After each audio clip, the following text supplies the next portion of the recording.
रामपुर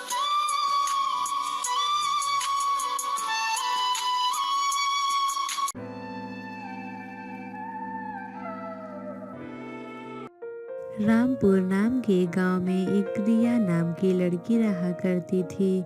रिया के माता पिता नहीं थे। वे अपने चाचा और चाची के साथ रहा करती थी। उसके चाचा और चाची उसके साथ बहुत बुरा व्यवहार करते थे। उससे घर का पूरा काम करवाते थे।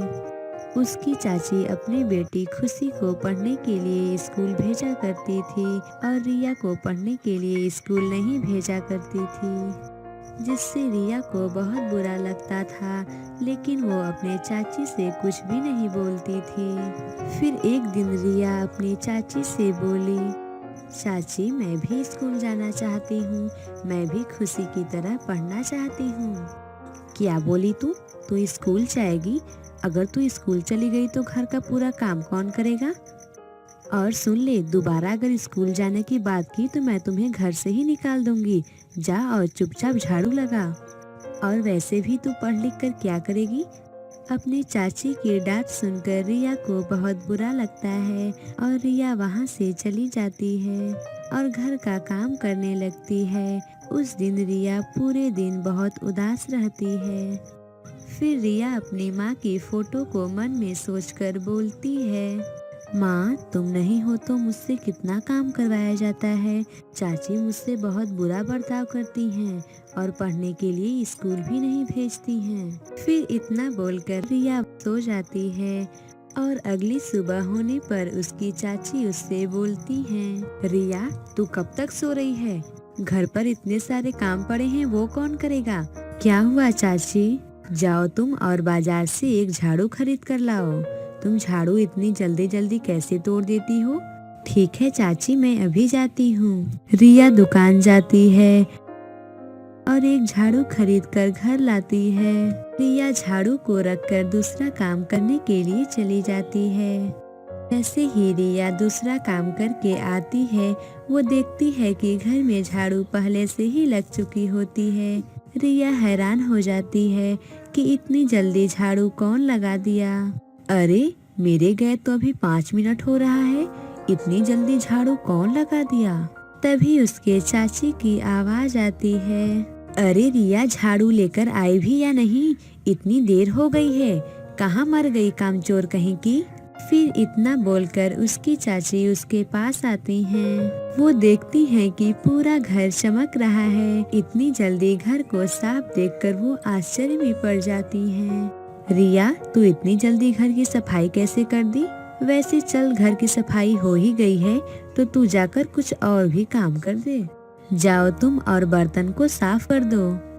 फिर रिया बर्तन साफ करने के लिए वहाँ से चली जाती है।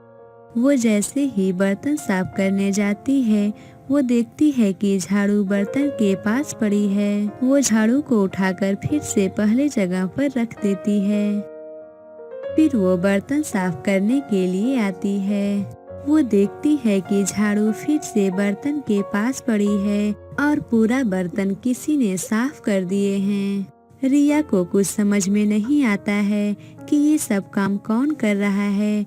वो अपने चाची की डांट की वजह से किसी से कुछ भी नहीं कहती है। फिर रिया को समझ में आ जाता है कि ये झाड़ू एक जादुई झाड़ू है। फिर रिया उस झाड़ू से डरने लगती है और वो झाड़ू को फेंक देती है। वो झाड़ू को फेंक कर जैसे ही अपने कमरे में आती है, वो देखती है कि मेरे कमरे में वही झाड़ू फिर से पड़ा हुआ है। रिया को रात भर नींद नहीं आती है कि ये झाड़ू मेरे पीछे क्यों पड़ा है और मेरा पूरा काम क्यों कर रहा है। तभी उस झाड़ू में से एक आवाज आती है, रिया मैं एक जादुई झाड़ू हूँ और तुम्हें मुझसे डरने की कोई जरूरत नहीं है, क्योंकि मैं तुम्हारी मदद करने के लिए ही यहाँ पर आई हूँ। अगले दिन से रिया को घर में कोई भी काम नहीं करना पड़ता है, जिससे रिया अब बहुत खुश रहने लगी थी। उसकी चाची को उस पर शक हो गया कि रिया अब पहले से इतनी खुश क्यों रहने लगी है। रिया इतनी जल्दी पूरा काम कैसे कर लेती है? कुछ तो गड़बड़ है। रिया के चाची का शक अब बढ़ता ही जाता है। वो रिया पर नजर रखने लगती हैं। एक दिन रिया अपनी माँ से बातें कर रही होती है, तभी उसकी चाची देख लेती हैं, लेकिन उनको समझ में नहीं आता है कि रिया किससे बात कर रही है। फिर अगले दिन रिया की चाची उसे खूब डांटती हैं कि तुम किससे बातें करती हो। रिया अपनी चाची को झाड़ू और अपनी माँ के बारे में कुछ भी नहीं बताती है। रात को वो झाड़ू से पूरी बात बताती है।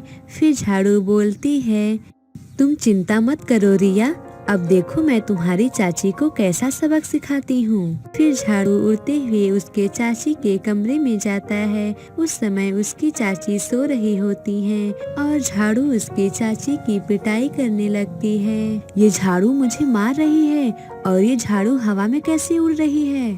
अरे क्या हुआ, तुम इतनी तेज चिल्ला क्यों रही हो? वहाँ पर तो कुछ भी नहीं है, हमें झाड़ू नहीं दिखाई दे रहा है। अब रात हो गई है, सो जाओ। अब रिया की चाची को झाड़ू रोज मारती, ये रोज का नियम बन गया था।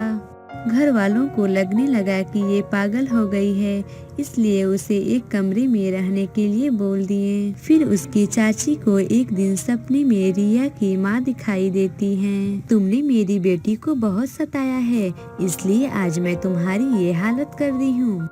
अगर तुम मेरी बेटी से माफी मांगोगी और उसे अपनी बेटी की तरह रखोगी, तब मैं तुम्हें चैन से जीने दूंगी। फिर रिया की चाची उससे माफी मांगती हैं, उसे अपने बच्चों की तरह रखने लगती हैं और उसे पढ़ने के लिए स्कूल भी भेजने लगती हैं। फिर रिया को समझ में आ जाता है कि ये सब झाड़ू और उसकी माँ की वजह से हो रहा है। फिर रिया अपने चाची के साथ हंसी खुशी रहने लगती है। इस कहानी से हमें ये सीख मिलती है कि हमें कभी भी किसी को दुख नहीं देना चाहिए। अगर आपको ये कहानी अच्छी लगी हो तो इसे जरूर लाइक करें और इस चैनल हिंदी टेल्स गुरुजी को सब्सक्राइब करें और हमें कमेंट करके ज़रूर बताइए कि आपको ये कहानी कैसी लगी और लाइक करना तो बिल्कुल मत भूलिए।